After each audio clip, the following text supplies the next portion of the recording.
ನಮಸ್ಕಾರ ವೀಕ್ಷಕರೇ, ಆನ್ಲೈನ್ ಟಿವಿಗೆ ಸ್ವಾಗತ. ತುಮಕೂರು ಜಿಲ್ಲೆಯ ಮಕ್ಕಳ ವಿಶೇಷ ಪೊಲೀಸ್ ಘಟಕದ ಅಧಿಕಾರಿಗಳಿಗೆ ಏರ್ಪಡಿಸಿದ್ದ ತರಬೇತಿಯನ್ನು ಉದ್ಘಾಟಿಸಲಾಯಿತು.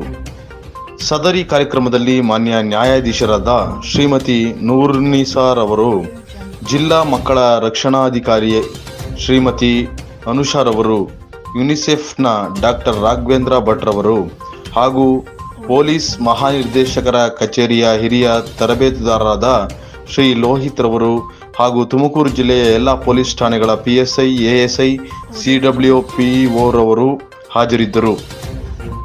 ನಿಮ್ಮ ಪ್ರಕರಣಗಳು ಇತ್ತೀಚೆಗೆ ಪ್ರತಿ ಠಾಣೆಯಲ್ಲಿ ಜಾಸ್ತಿ ಆಗ್ತಾ ಇರೋದನ್ನು ನಾವು ಗಮನಿಸ್ತಾ ಇದ್ದೀವಿ. ಕಳೆದ ಒಂದು ತಿಂಗಳ ಪತ್ರಿಕೆಯಲ್ಲಿ ಸುಮ್ಮನೆ ತಿರುವಾದರೂ ಕೂಡ ರಾಜ್ಯದಲ್ಲಿ ಬಹಳ ದೊಡ್ಡ ಚರ್ಚೆಗೆ ಬಂದಂತ ಹಲವು ಸಂಘಟನೆಗಳಿದೆ. ಅದರಲ್ಲಿ ಮುಖ್ಯವಾಗಿ ಪಾಲಕರ ಬಳಿ ಕರ್ನಾಟಕದಲ್ಲಿ ಕಳೆದ ಒಂದು ವರ್ಷದಲ್ಲಿ 28,000 ಮಕ್ಕಳು, 18 ವರ್ಷಕ್ಕಿಂತ ಒಳಪಟ್ಟ ಮಕ್ಕಳು ಗರ್ಭಿಣಿಯರಾಗಿರುವ ಪ್ರಕರಣಗಳು ಬಹಳ ದೊಡ್ಡ ಚರ್ಚೆ ಆಗಿದೆ.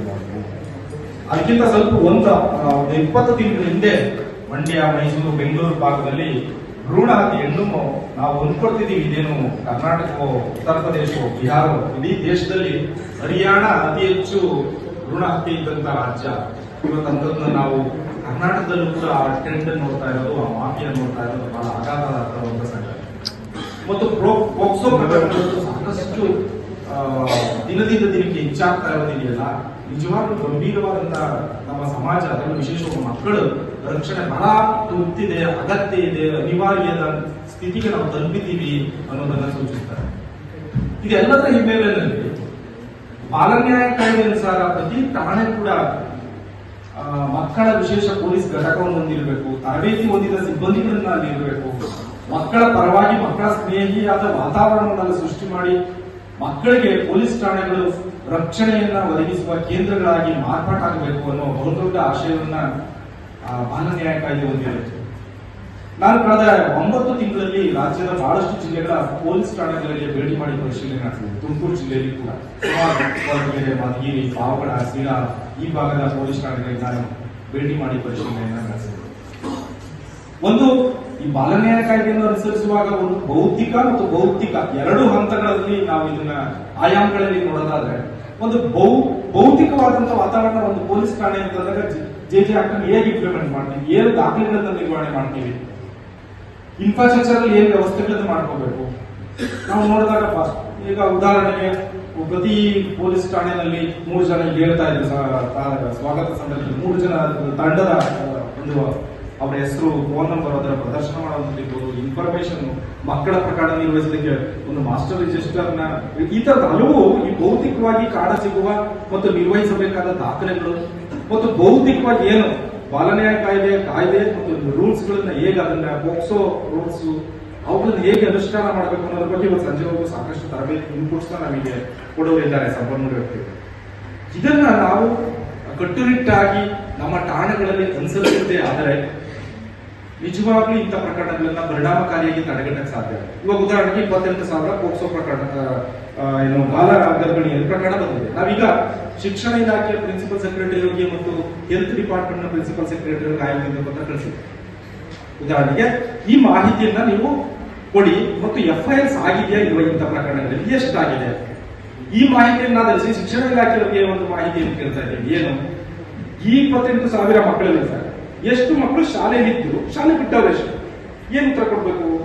ಶಾಲೆಯಲ್ಲಿ ಇದ್ದರೆ ನೀವ್ಯಾಕೆ ಇನ್ಫಾರ್ಮೇಶನ್ ಕೊಟ್ಟಿಲ್ಲ, ಶಾಲೆಯಲ್ಲಿ ಇಲ್ಲ ಅಂದ್ರೆ ಶಾಲೆಗೆ ಯಾಕೆ ಕರೀತಿರ್ಲಿಲ್ಲ ಅನ್ನೋ ಪ್ರಶ್ನೆಗಳು ಉದ್ಭವಿಸುತ್ತಲ್ಲ.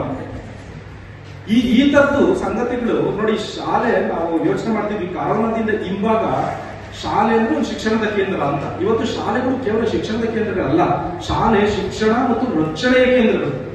ಅವ್ರ ರಕ್ಷಣೆ ತಂದೆ ತಾಯಿಗಳು ತಮ್ಮ ಮಕ್ಕಳನ್ನ ಅಲ್ಲಿ ಶಿಕ್ಷಣದ ಜೊತೆ 8 ಗಂಟೆಗಳ ಕಾಲ ಅಲ್ಲಿ ಮಕ್ಕಳು ಸೇಫ್ ಆಗಿ ಇರ್ತಾರೆ ಅಂತ ಕಳಿಸಿದಾಗ ಅಲ್ಲಿ ಮಕ್ಕಳು ಈ ತರದ ದೌರ್ಜನ್ಯಕ್ಕೆ, ಹಿಂಸೆಗೆ ಒಳಗಾಗುವಂತ ಪರಿಸ್ಥಿತಿಗಳು ಉಂಟಾದ್ರೆ ಯಾವ ನಂಬಿಕೆ ಮೇಲೆ ಪೋಷಕರು ಮಕ್ಕಳನ್ನ ಶಾಲೆ ಕಳಿಸಬೇಕು?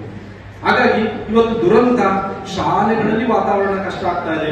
ಶಾಲೆಯಿಂದ ಆಚೆಗೆ ಸಮುದಾಯದಲ್ಲಿ ಕೂಡ ಮಕ್ಕಳ ಮೇಲೆ ಅವರ ಹಕ್ಕುಗಳ ಉಲ್ಲಂಘನೆ ಆಗುವಂತದ್ದು ಇರ್ಬೋದು, ಅವ್ರ ಮೇಲೆ ದೌರ್ಜನ್ಯಗಳು ಆಗುವಂತದ್ದನ್ನ ನಾವು ಗಮನಿಸ್ತಾ ಇದ್ದೇವೆ.